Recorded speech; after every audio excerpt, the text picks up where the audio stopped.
Suara Hati. Renungan hari ini, Kamis, 10 Juli 2025. Topik, hanya orang miskinkah yang memiliki surga? Jangan lupa saudaraku, untuk membagikan renungan ini kepada orang lain, agar mereka juga mendapatkan kekuatan rohani di dalam Tuhan. Kiranya saudara diberkati oleh Tuhan kita.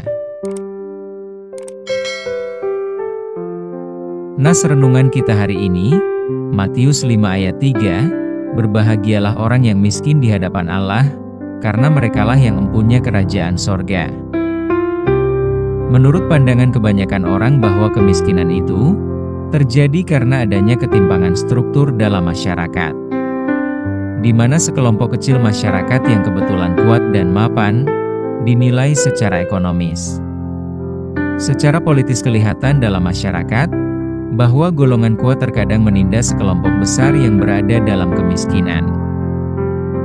Kelompok besar dalam kemiskinan umumnya merasa tidak diberikan kesempatan masuk dalam kelompok kuat yang disebabkan berbagai faktor, sehingga mengakibatkan kekecewaan dan keputusasaan, kegelisahan dan kekhawatiran dalam menjalani proses kehidupannya, dan kemungkinan menciptakan keraguan terhadap kepercayaan kepada Tuhan Allah, yang dapat mengakibatkan mempengaruhi dan mengganggu pikiran hingga menjadi kerdil kerohaniannya.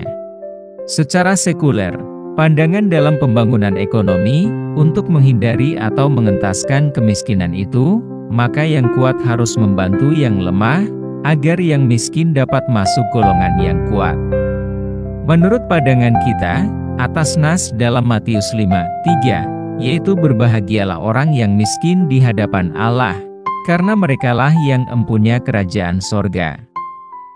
Nas ini adalah perkataan Tuhan Yesus ketika mengajar para murid-muridnya tentang pernyataan siapa yang layak menerima bahagia. Apakah ucapan Tuhan Yesus ini ditujukan kepada orang miskin dalam perspektif tidak punya harta atau uang yang relatif cukup banyak? Karena Tuhan Yesus juga pernah mengatakan, karena di mana hartamu berada, di situ juga hatimu berada, Matius 6 ayat 21. Apakah harus menjadi orang miskin lebih dahulu baru boleh masuk atau memiliki kerajaan surga?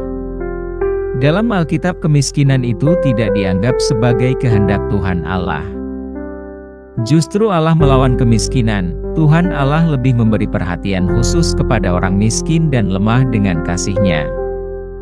Lihatlah, pemberitahuan kelahiran Tuhan Yesus, para malaikat justru berbicara kepada para gembala yang bermalam di padang.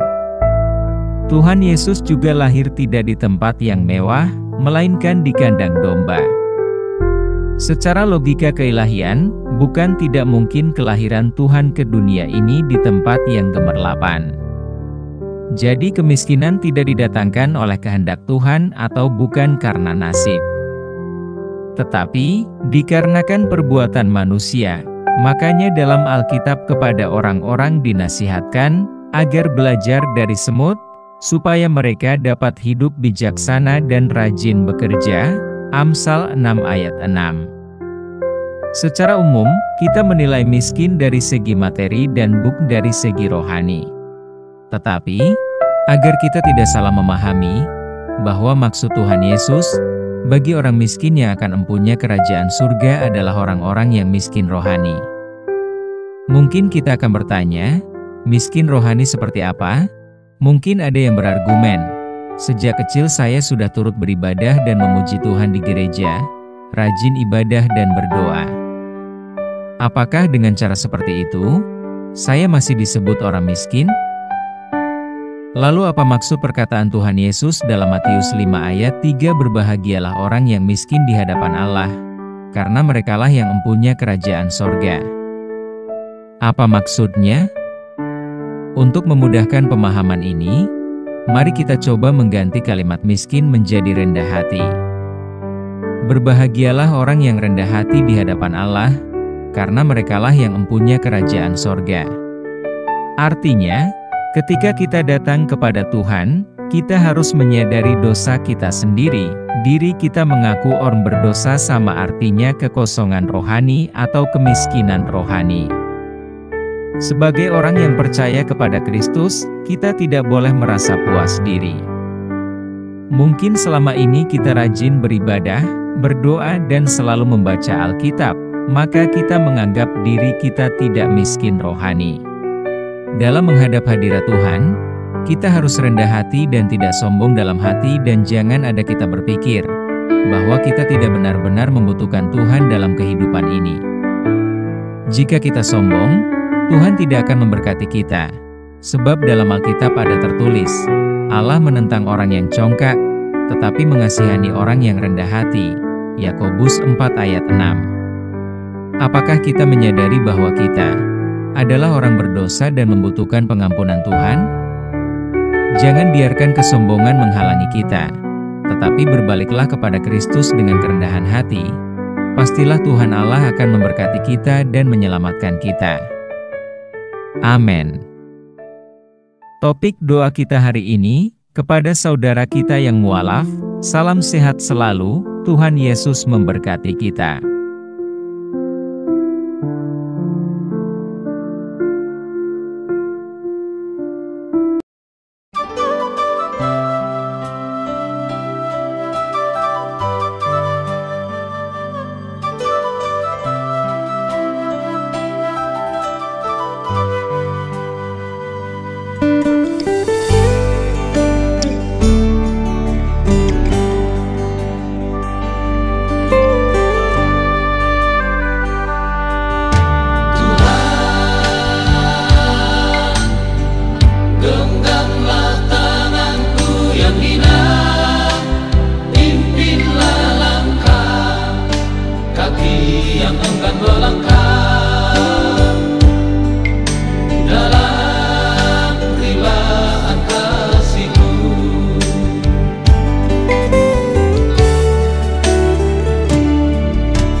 Ku pinta ampuni dosaku.